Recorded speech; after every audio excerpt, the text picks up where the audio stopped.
F-16은 약해서 밀린 게 아니다. 주문이 폭주한 순간 생산이 멈췄고 그 정지 화면 위로 가격만 미친 듯이 뛰었기 때문에 밀린 것이다. 우크라이나 전쟁과 대만 유사 가능성이 동시에 시장을 흔들면서 미국산 F-16 바이퍼는 베스트셀러라는 말이 무색하게 공급이 수요를 따라가지 못하는 상태에 갇혔다. 록히드 마틴 생산 라인이 이미 포화라는 사실은 더 이상 업계 비밀도 아니다. 지금 계약해도 2030년대에나 인도받는다는 현실 굳어졌고 그 대기표 끝에서 돌아오는 건 납기 공문이 아니라 청구서였다. 대당 1,300억 원을 넘나드는 가격은 가장 안전한 선택이라는 포장지를 찢어버리는 숫자다. 돈이 많으면 기다리면 된다?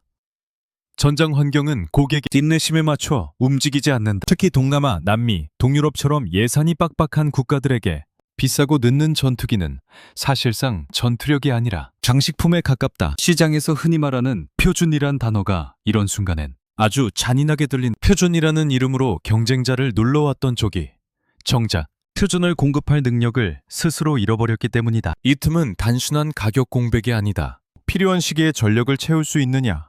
라는 생존 질문이 들어놓은 균열이다. 동남아의 여러 공군은 더 이상 최고 스펙 한 대를 고집할 여유가 없다. 전력 공백이 생기면 하늘의 주도권이 아니라 외교의 발언권부터 깎인다. 남중국해처럼 매일같이 신경전이 벌어지는 공간에서는 더 노골적이다. 미사일이나 레이더보다 먼저 달아 없어지는 건 머뭇거릴 시간이다. 그 시간은 보통 강대국이 아니라 중견국의 피로 지불된다. 그러니 F-16이 비싸지고 느려진 순간 시장은 배체제를 찾는 게 아니라 대안 체계를 찾기 시작했다. 이 지점에서 한국이 끼어든 방식이 흥미롭다기보다 불쾌할 정도로 정확하다. F-16의 절반 가격 수준에서 F-16 초기형을 장려하는 성능을 원하는 시점에 납품할 수 있는 선택지. 업계가 공통적으로 내놓는 평가가 이 프레임이다. 여기서 핵심은 절반 가격이라는 자극적인 문구가 아니다. 납기다.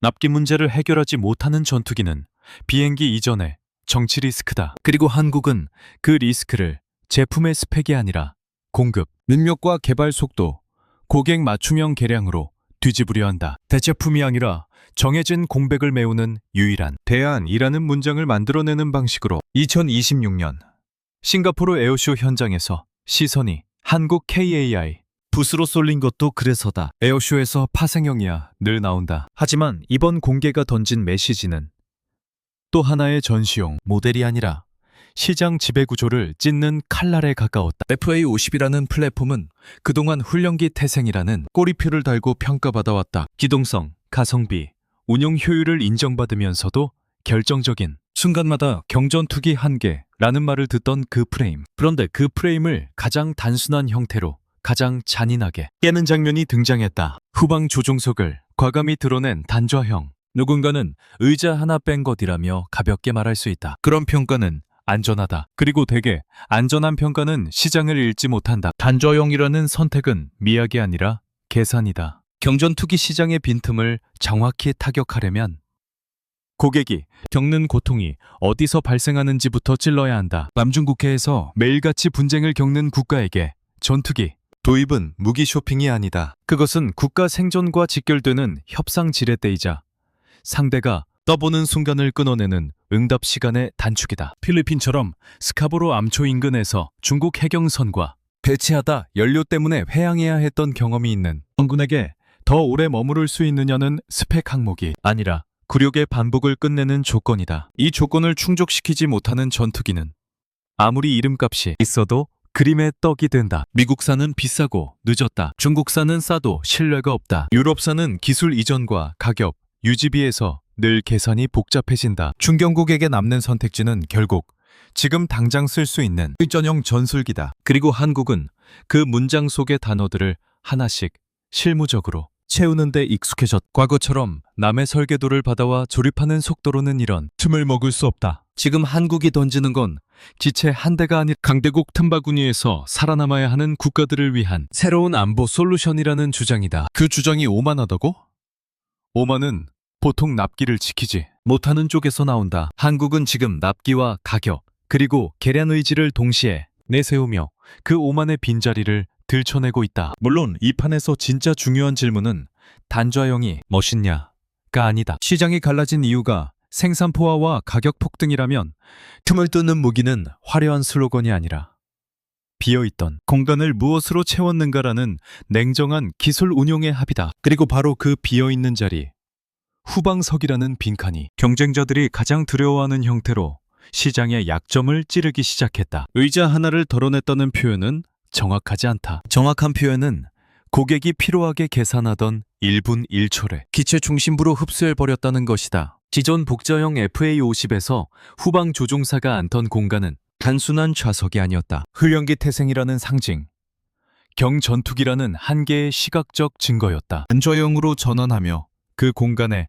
약 1135리터의 달하는 추가 연료가 들어갔다는 수치는 단순한 적재량 증가가 아니다. 기체 중심부에 배치된 연료 증가는 작전 반경과 채공, 시간이라는 전술의 기본축을 재설정한다. 남중국해 스카보로 암초 상공에서 연료 게이지를 확인하며 철수 시점을 계산해야 했던 필리핀 조종사들에게 이 숫자는 곧 굴욕의 재발을 차단하는 안전장치다. 기존 복자형 대비 획기적이라는 표현이 과장이 아닌 이유가 여기에 있다. 채공 시간이 늘어나면 먼저 빠질 이유가 사라진다. 먼저 빠지지 않으면 상대가 떠보는 패턴도 달라진다. 여기서 중요한 건 연료만이 아니다. 늘어난 내부 공간과 확보된 중량 마진을 어디에 쓰느냐가 설계 철학을 드러낸다. 한국은 그 자리를 레이더와 전자전, 정밀 타격 체계로 채웠다. 전면부에는 국산 AES-A 레이더가 들어간다. 탐지 거리의 증대는 단순히 숫자상의 향상이 아니라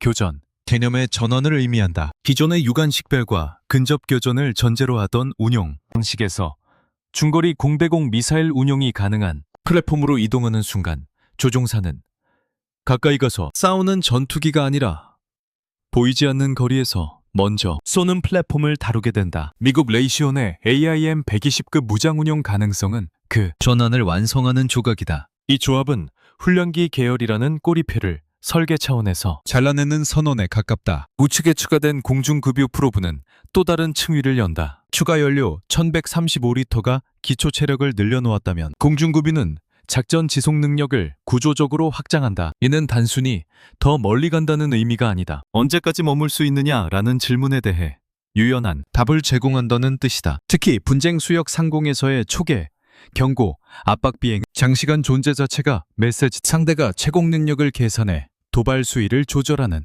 환경에서 연료 한계는 전술적 족쇄다. 그 족쇄를 끊어내는 것이 단저형의 본질이다. 하부에 장착 가능한 스나이퍼 타겟팅 포드는 또 다른 변수를 추가한다. 태국 공군이 국경 분쟁 상황에서 FA-50의 정밀 폭격 능력을 실전에서 입증했듯 이 플랫폼은 내부 반군, 소탕과 같은 저강도 임무에서 이미 검증된 전력을 갖고 있다. 여기에 강화된 레이더와 중거리 공대공 능력이 결합하면 한 기체가 내부 안정화와 외부 억제라는 상반된 임무를 동시에 수행하는 하이브리드 카드로 변한다. 필리핀처럼 중국과의 해양 갈등과 내부 치안 과제를 동시에 안고 있는 국가의 이 조합은 사치가 아니라 현실적인 균형이다. 이 설계는 책상 위 이론에서 나온 것이 아니다. 스카보로 인근에서 중국 해경선과 대치하다가 연료 문제로 해양해야 했던 경험, 짧은 항속거리에 대한 지속적 아쉬움, 이미 12대의 FA-50PA를 운용하며 체감한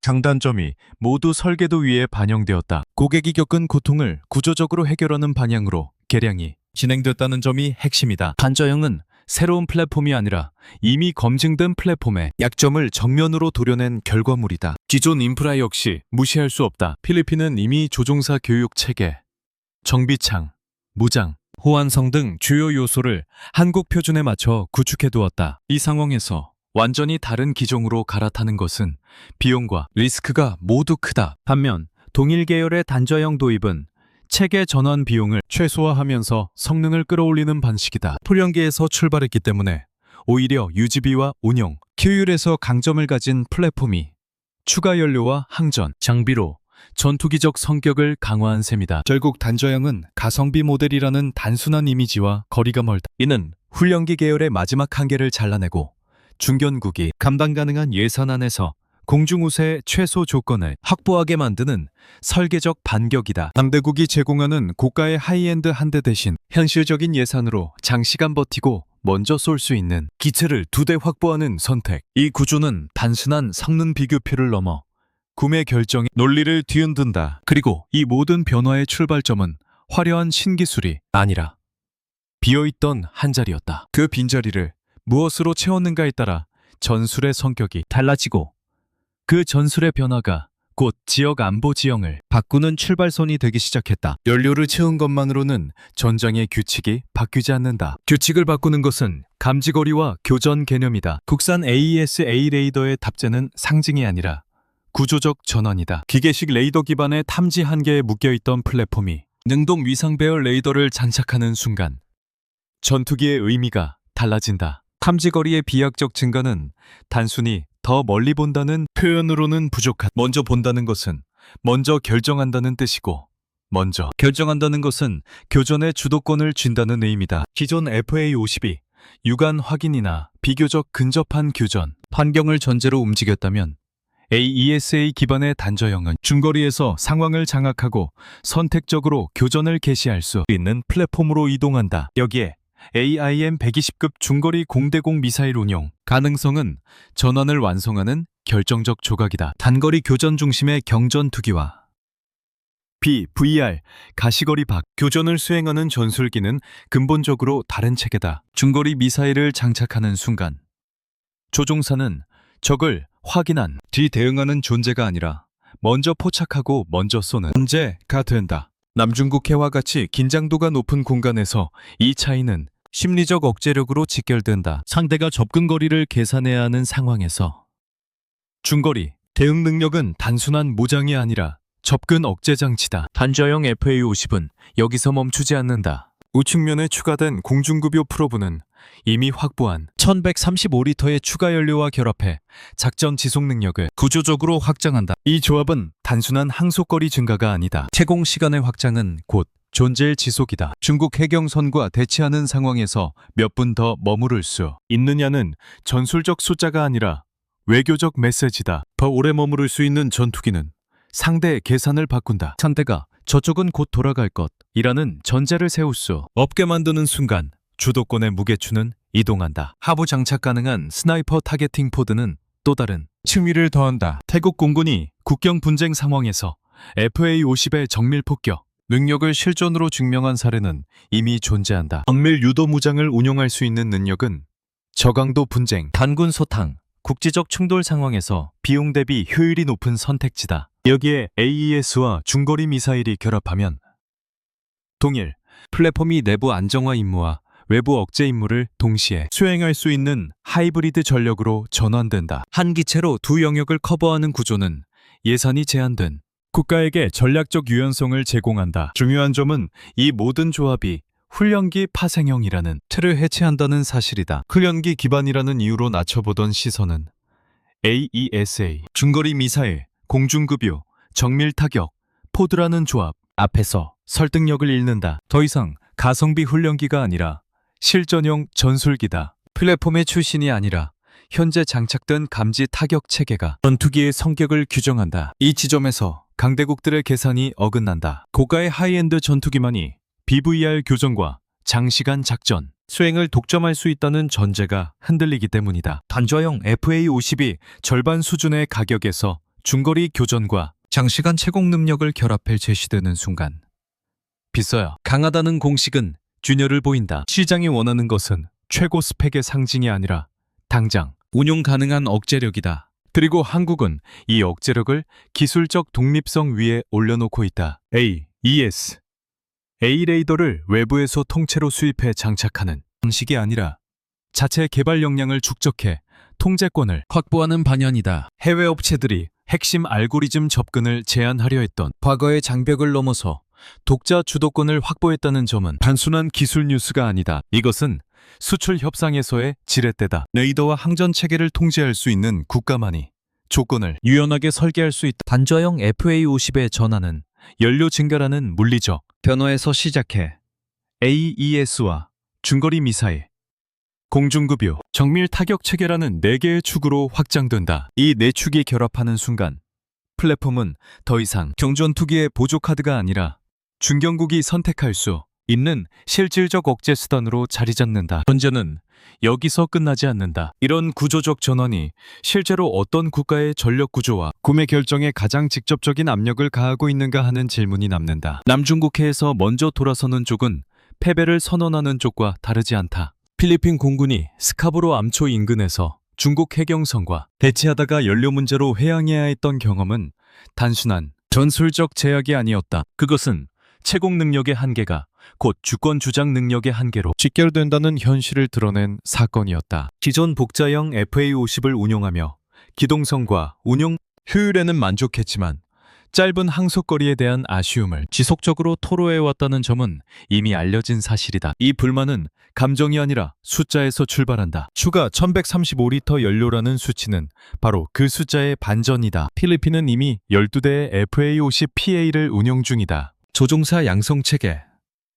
정비 인프라, 무장 호환성, 운용, 매뉴얼까지 한국 표준에 맞춰 구축되어 있다. 이런 상태에서 완전히 다른 기종으로 갈아타는 것은 단순한 기체 교체가 아니라 체계 전환이다. 새로운 기종은 새로운 훈련 커리큘럼, 새로운 부품, 공급망, 새로운 정비 체계를 요구한다. 예산이 넉넉하지 않은 국가에게 이는 위험 부담이 크다. 반면 동일 계열의 단좌형으로의 확장은 리스크를 최소화하면서 성능을 끌어올리는 방식이다. 이미 검증된 플랫폼 위에 약점을 보완하는 개량을 얻는 선택은 보수적이지만 합리적이다. F-16 바이퍼 도입 검토가 있었던 것은 사실이다. 그러나 대당 1,300억 원을 넘는 가격과 2030년대 이후로 밀린 납기 일정은 필리핀의 현실과 맞지 않았다. 지금 당장 중국의 압박을 관리해야 하는 국가가 5년, 7년, 10년 뒤를 기다리며 전력 공백을 방치할 수는 없다. 전력은 약속이 아니라 배치 시점으로 평가된다. 이 간극에서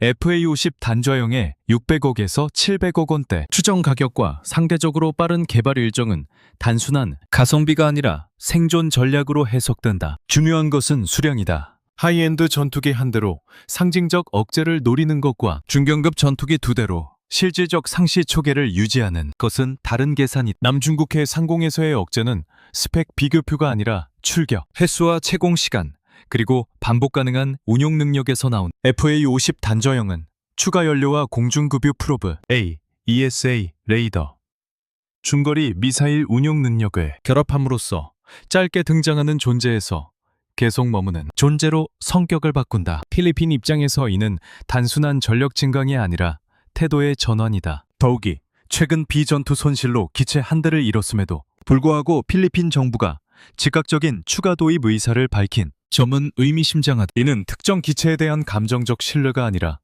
이미 운영 중인 체계에 대한 구조적 의존이 강화되었다는 신호다. 전력 손실을 다른 기종으로 메우지 않고 동일 계열로 확장하겠다는 선택은 장기적으로 하나의 코어 시스템에 묶이겠다는 결단과 같다. 이 결단은 단순히 전투기 몇 대의 증감을 넘어 향후 공군 전체 구조를 한국식으로 재편하는 방향으로 이어질 수 있다. 필리핀의 허라이전 3현대화 계획과 2028년 개발 완료를 목표로 한 단좌형 일정이 맞물리는 점도 주목해야 한다.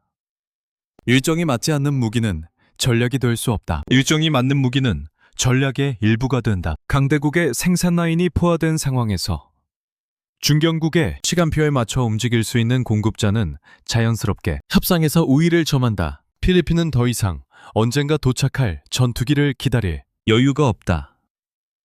지금 배치 가능한 전력을 원한다. 단좌형 FA-50은 필리핀에게 단순한 경전투기 업그레이드가 아니다. 이는 중국과의 해양 갈등, 내부 치안 과제, 제한된 국방 예산이라는 세 가지 압박을 동시에 관리할 수 있는 구조적 해법이다. 이미 깔아놓은 한국 표준 인프라 위에서 작전 반경과 교전 능력을 끌어올리는 선택은 모험이 아니라 연장선이다. 문제는 여기서 멈추지 않는다. 만약 필리핀이 예상대로 12대 이상을 추가 도입하게 된다면 그 의존의 깊이는 단순한 구매 관계를 넘어선다. 그 순간부터 공군의 조종, 정비, 무장 운영, 데이터, 체계까지 하나의 방향으로 수렴하기 시작한다. 배당 1,300억 원을 넘는 F-16과 600억에서 700억 원 수준으로 추산되는 FA-50 단좌형을 나란히 놓는 순간 계산은 복잡하지 않다. 단순 합산으로도 한 대 값이면 두 대에 근접한다. 이 차이는 단순한 예산 절감이 아니라 출격 횟수, 상시, 대기 전력, 사고 정비 공백 대응 능력으로 직결된다. 남중국해처럼 긴장도가 높은 공간에서 억제력은 최고. 스펙이 아니라 항상 떠있는 기체수로 측정된다. 두 대가 교대하며 채공하고 한 대가 정비에 들어가도 다른 한 대가 공백을 메우는 구조는 단일 고가. 플랫폼으로는 구현하기 어렵다. 여기서 흔히 나오는 반론은 하이엔드 한 대가 미들급, 두 대보다 질적으로 우월하다는 주장이다. 그러나 이 주장은 납기와 운용 현실을 무시한 교과서적, 비교에 가깝다. 2030년대 이후 인도 일정이라는 현실 앞에서 고급 성능은 지금의 공백을 메우지 못한다. 전력은 보유 계획이 아니라 실제 배치 시점과 다동률로 평가된다. FA50 단저형은 추가 1135리터 연료, AESA, 레이더, 중거리 미사일 운용 능력, 공중급유 프로브를 통해 경전투기라는 틀을 넘어선 상태다. 이 조합이 두 대로 운용될 때 만들어내는 지속적 억제 효과는 정의위 스펙 비교보다 현장에서 더 설득력을 가진다. 또 하나 간과되는 지점은 운용 비용과 인프라 호환성이다. 필리핀은 이미 12대의 FA50PA를 운용하며 교육, 체계와 정비 시스템, 무장 운용 절차를 한국 표준에 맞춰두었다. 동일 계열 단저형을 추가 도입하는 것은 체계 확장에 가깝다. 반면 전혀 다른 기종으로 전환하는 것은 이중 체계를 떠안는 것이다. 이중 체계는 예산을 잠식하고 숙련도를 분산시키며 전시 상황에서 병목을 만든 두 대의 FA50이 한 대의 F16보다 의미를 갖는 이유는 가격뿐 아니라 체계 일관성에 있다. 수량의 문제는 심리전에도 영향을 미친다. 전쟁 수역 상공에서 상대가 개선하는 것은 단순히 기종의 이름이 아니다. 몇 대가 언제까지 버틸 수 있는지, 교대 운용이 가능한지, 소모를 감당할 수 있는지다. 두 대가 번갈아 떠 있는 하늘과 한 대가 상징적으로 등장하는 하늘은 압박의 밀도가 다르다. 전력은 과시가 아니라 반복 가능성이다. FA50 단저형의 가격 구조는 이 반복 가능성을 열어준다. 더 나아가 이 가격 차이는 협상 테이블에서도 의미를 갖는다. 대형 계약 하나에 모든 예산을 묶는 구조에서는 조건, 협상에서 유연성이 떨어진다. 반면 상대적으로 부담이 낮은 플랫폼을 복수로 도입하는 구조는 무장 패키지와 후속 개량, 추가 옵션에 단계적으로 결합할 여지를 남긴다. 한국은 이 점에서 단순한 판매자가 아니라 확장 가능한 구조를 제시한다. 기체를 먼저 배치하고 이후 AESA 개량, 무장, 패키지 확장, 추가 물량 확보를 이어가는 방식은 예산이 연도별로 나뉘는 국가들에게 현실적이다. 하이엔드 한 대보다 미들급 두 대가 유용하다는 분석은 감정적 위로가 아니다. 이는 운용 데이터와 예산 구조, 납기 현실이 교차하는 지점에서 도출된 결론이다. 특히 전투기 손실이나 사고가 발생했을 때 단일 고가 플랫폼에 의존하는 구조는 전력 공백을 확대한다. 필리핀이 비전투 손실로 기체 한 대를 잃은 직후에도 동일 계열 추가 도입 의사를 밝힌 것은 이 계산이 이미 내부적으로 끝났다는 신호에 가깝다. 상대국이 고가의 전투기를 표준으로 제시하며 시장을 장악해온 방식은 공급이 원활하고 정치적 제약이 적은 때에만 유효했다. 생산 라인이 포화되고 가격이 치솟고 납기가 밀리는 순간 그 표준은 부담으로 변한다. 그 틈에서 절반 가격 구조로 두 배의 수량을 제시하는 선택지는 단순한 대안이 아니라 전략적 도전이 된다. 그리고 이 도전은 단순히 필리핀에 국한되지 않는다. 가격과 수량의 논리가 설득력을 얻는 순간 동일한 계산을 하는 다른 국가들이 움직이기 시작한다. 전투기 한 대의 상징이 아니라 체계 전체를 확장, 가능한 구조로 묶어버리는 모델이 등장했을 때 기존 강자들은 더 이상 브랜드만으로 시장을 방어할 수 없다. 그 다음 단계는 자연스럽게 단일 플랫폼을 넘어선 생태계의 문제로 이동한다. 서구 방산 기업들이 기존 플랫폼의 파생형을 개발하는데 통상 수년에서 10년 가까운 시간을 소요하는 것은 공공연한 사실이다. 각종 인증 절차, 내부 승인 구조, 다층적 이해관계, 조정, 정치적 고려까지 얽히면 개발은 기술 문제가 아니라 행정 문제가 된다. 반면 FA50 단저형은 2028년 개발 완료를 목표로 명확한 타임라인을 제시했다. 이 일정은 선언이 아니라 필리핀 허라이전 3 현대화 계획과 맞물려 있다. 의정이 고객의 전략 주기와 정확히 겹치는 순간 개발 프로젝트는 연구 과제가 아니라 전력화 프로그램으로 성격이 바뀐다. 여기서 중요한 것은 속도의 배경이다. 단저형은 완전히 새로운 플랫폼이 아니다. 이미 실전 운용 중인 FA50 계열을 기반으로 후방석, 공간을 연료 탱크와 생존 장비로 전환하고 AESA, 레이더와 항전 체계를 강화하는 개량이다. 검증된 기체 위에서 약점을 정면으로 보완하는 방식은 리스크를 통제하면서 속도를 확보하는 전략이다. 개발 속도는 무모함이 아니라 축적된 운용 데이터와 고객 피드백을 압축해 반영하는 능력에서 나온다. 로키드 마틴조차 생산 라인 포화로 인해 납기를 조정하지 못하는 상황에서 한국은 생산 능력과 개량 일정의 유연성을 전면에 내세운다. 시장은 더 이상 가장 강한 기체를 찾는 것이 아니라 제때 도착하는 기체를 찾는다. 2030년대 인도를 기다려야 하는 계약과 2028년 전력화를 목표로 움직이는 프로젝트 사이의 간극은 단순한 2에서 3년 차이가 아니다. 이는 전략적 공백을 감당할 수 있느냐의 문제다. 개발 속도는 내부 의사결정 구조와도 직결된다. 해외 업체들이 핵심 알고리즘 접근을 제한하고 기술 이전을 경계하는 사이 한국은 국산 AESA 레이더 개발을 밀어붙이며 통제권을 확보했다. 이는 단순히 기술 자립의 상징이 아니라 개량 일정과 수출 협상을 자율적으로 설계할 수 있는 기반이다. 핵심 한전 체계를 타국의 승인에 의존하지 않는 구조는 일정 지연의 리스크를 줄인다. 개발 속도가 유지되는 이유는 여기 있다. 필리핀 입장에서 2028년이라는 시점은 추상적 숫자가 아니다. 남중국해의 긴장은 연기되지 않는다. 중국 해경과 해군의 활동은 달력에 맞춰 조절되지 않는다. 이런 환경에서 언젠가 완성될 플랫폼은 전략이 될 수 없다. 일정이 명확하고 기존 12대의 운용 체계와 연결되며 추가 1135리터 연료와 AESA, 중거리 미사일, 운용 능력을 결합한 단저형은 구체적이다. 구체성은 신뢰를 만든다. 또 하나 간과할 수 없는 요소는 개발 속도가 가격, 구조와 맞물린다는 점이다. 긴 개발 기간은 비용 상승과 직결된다. 반면 비교적 단기간에 개량을 완료하고 양산에 들어가는 구조는 반가를 통제하는 데 유리하다. 600억에서 700억 원 수준으로 추산되는 가격이 유지될 수 있는 배경에는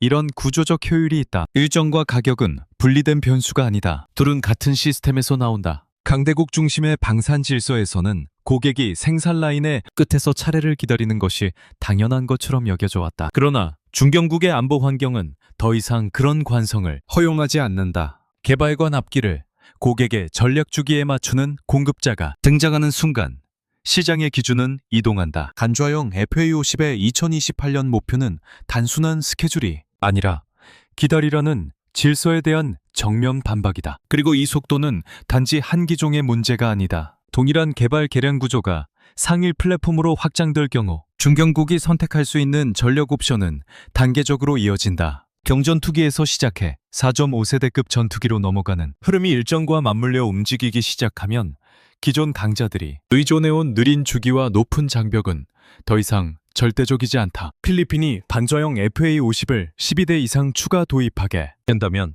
그것은 단순한 전력 증강이 아니다. 이미 12대의 FA50PA를 운용하며 구축해놓은 조종사 양성체계, 정비 인프라, 무장 운용 절차, 부품 공급망이 확장되는 구조다. 조종사는 동일 계열 플랫폼에서 전환 훈련 시간을 단축하고 정비사는 동일한 계통의 부품과 매뉴얼을 반복, 숙달하며 작전 장교는 동일한 전술 데이터와 교전, 개념을 기반으로 운용 계획을 세운다. 수량이 늘어나는 순간 체계의 밀도가 높아진다. 이 밀도는 자연스럽게 상위 플랫폼으로 이어지는 고속도로를 만든다.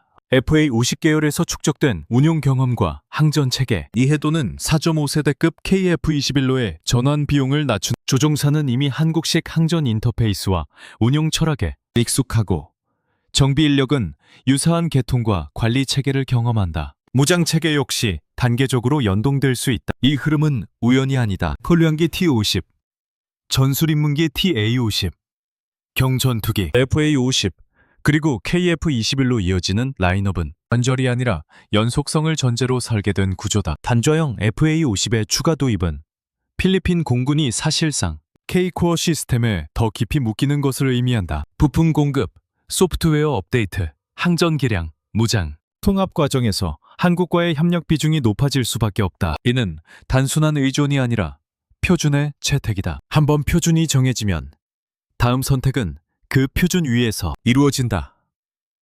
KF-21은 그 다음 선택지로 자연스럽게 부상한다. 새로운 기종을 도입하는 것이 아니라 이미 사용 중인 체계의 상위 확장으로 인식되는 순간 저항은 줄어든다. 이 지점에서 강대국의 기존 전략은 흔들린다. 고가의 하이엔드 플랫폼을 단발성 계약으로 판매하고 이후 유지, 보수와 업그레이드에서 주도권을 행사하는 모델은 단일 기종 중심 구조에 의존한다. 반면 한국은 저강도 임무부터 중거리 공중전, 정밀, 타격까지 단계적으로 확장 가능한 체계를 묶음으로 제시한다. 고객은 한 번의 대형 계약에 모든 것을 걸지 않고 단계적으로 전력을 끌어올릴 수 있다. 이는 예산과 정치적 부담을 분산시키는 동시에 장기적 협력 관계를 강화한다. 특히 남중국해라는 환경에서 필리핀이 장기적으로 공중, 우세 능력을 강화하려면 단순한 경전투기 이상의 선택을 검토할 수밖에 없다. FA-50 단좌형이 채공 시간과 중거리 교전 능력을 제공한다면 그 다음 단계는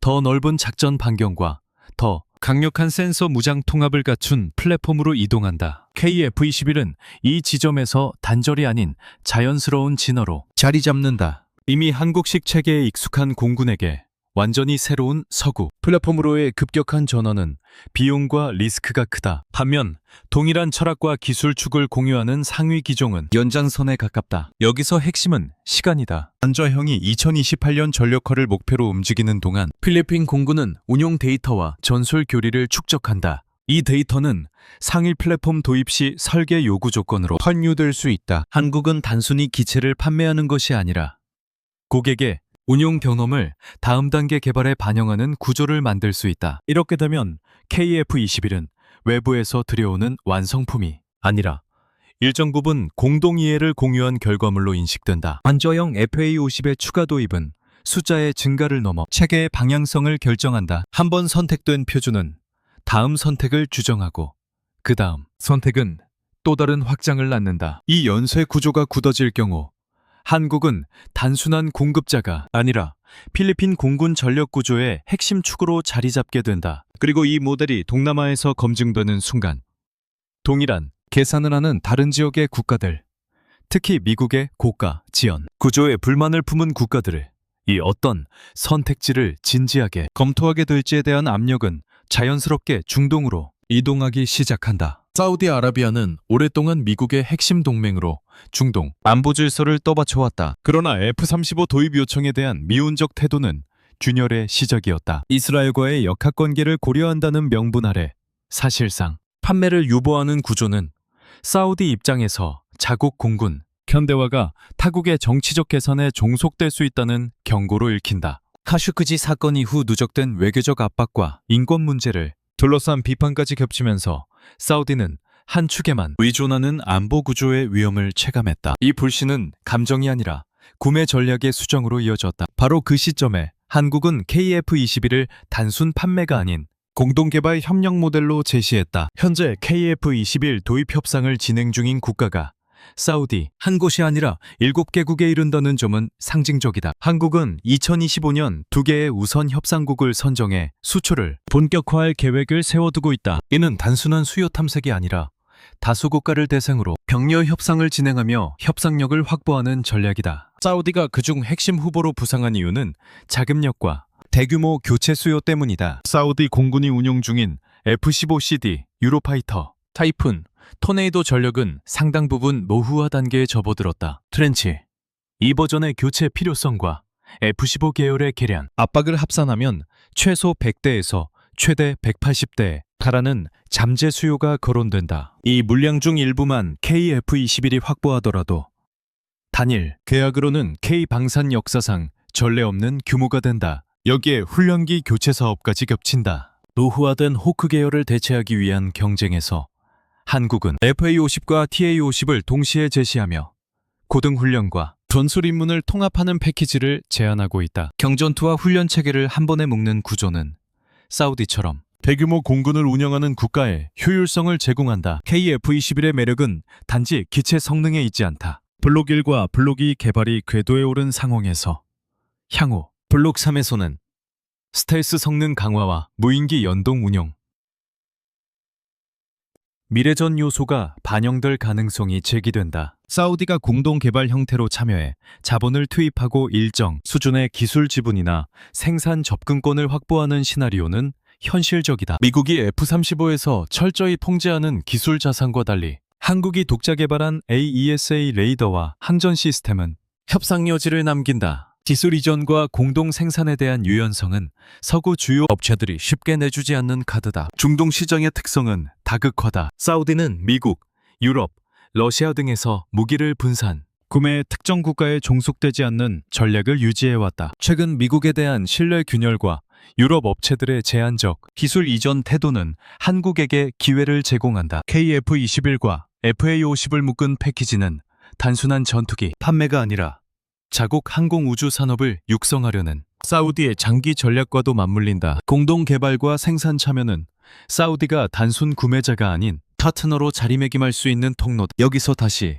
필리핀 모델이 그림자를 들이운다. FA-50 반저형을 통해 한국식 체계를 단계적으로 확장한 구조는 사우디에서도 변형된 형태로 적용될 수 있다. 불연기에서 전술기, 그리고 4.5세대급 전투기로 이어지는 연속 구조는 대규모 교체 수요를 가진 국가에게 매력적이다. 특히 600억에서 700억 원대 FA-50 계열의 가격, 경쟁력과 F-35 도입이 지연된 상황에서의 KF-21, 대안성은 조합될 경우 강력한 압박으로 작용한다. 결국 사우디가 KF-21 블록 3 공동 개발에 참여하고 동시에 FA-50 계열을 대량 도입하는 선택을 한다면 이는 단순한 계약이 아니라 중동 전투기 시장의 재편을 의미한다. 미국의 지원과 유럽의 조건부 태도 사이에서 한국은 가격, 일정, 기술 협력이라는 세 축을 동시에 내세운다. 강대국의 독점 구조에 균열이 생긴 틈을 단계적 확장과 유연한 협상으로 파고드는 방식이다. 그리고 이 모델이 중동에서 현실화되는 순간